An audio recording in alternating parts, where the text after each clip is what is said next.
বরিশালের উজিরপুর পৌরসভায় বাঁশ ও সুপারি গাছ দিয়ে তৈরি প্রায় ২০০ ফুট দীর্ঘ একটি অস্থায়ী সাঁকো লাল ফিতা কেটে উদ্বোধন করেন পৌর বিএনপির সভাপতি মোহাম্মদ শহীদুল ইসলাম খান।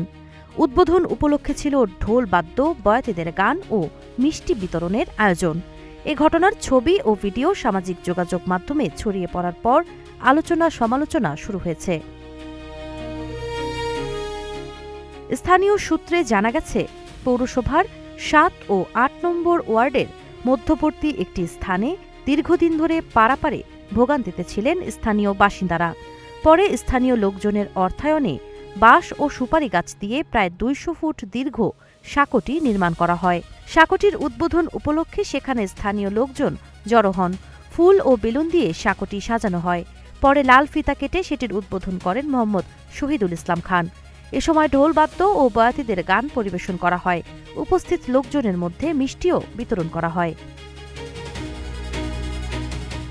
উদ্বোধনের ছবি ও ভিডিও সামাজিক যোগাযোগ মাধ্যমে ছড়িয়ে পড়লে বিষয়টি নিয়ে নানা মন্তব্য করেন নেটিজেনরা। কেউ কেউ অস্থায়ী বাঁশের সাঁকোর উদ্বোধন নিয়ে প্রশ্ন তোলেন। তাদের ভাষ্য, স্থানীয় মানুষের চলাচলের জন্য একটি স্থায়ী সেতু প্রয়োজন। বাঁশের সাঁকো সেই সমস্যার স্থায়ী সমাধান নয়।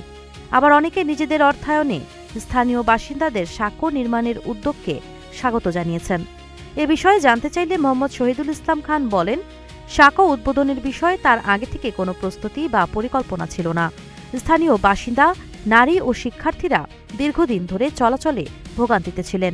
তাদের উদ্যোগেই বাঁশ ও সুপারি গাছ দিয়ে সাঁকোটি তৈরি করা হয়েছে। শহীদুল ইসলাম খান বলেন, বৃহস্পতিবার বিকালে স্থানীয়রা আমাকে সেখানে ডেকে নিয়ে যান। সেখানে ১৫০ থেকে ২০০ মানুষ উপস্থিত ছিলেন। তারা লাল ফিতা কেটে সাঁকোটি উদ্বোধনের অনুরোধ করলে আমি ফিতা কাটি। গান বাজনা ও মিষ্টি বিতরণের আয়োজনও স্থানীয়রাই করেছিলেন।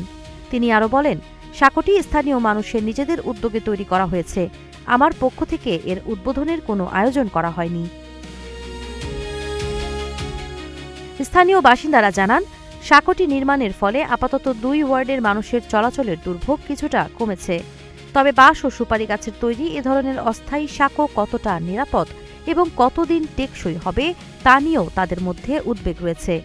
তারা ওই স্থানে একটি স্থায়ী সেতু নির্মাণের দাবি জানিয়েছেন। সাবা খান, নাগরিক প্রতিদিন।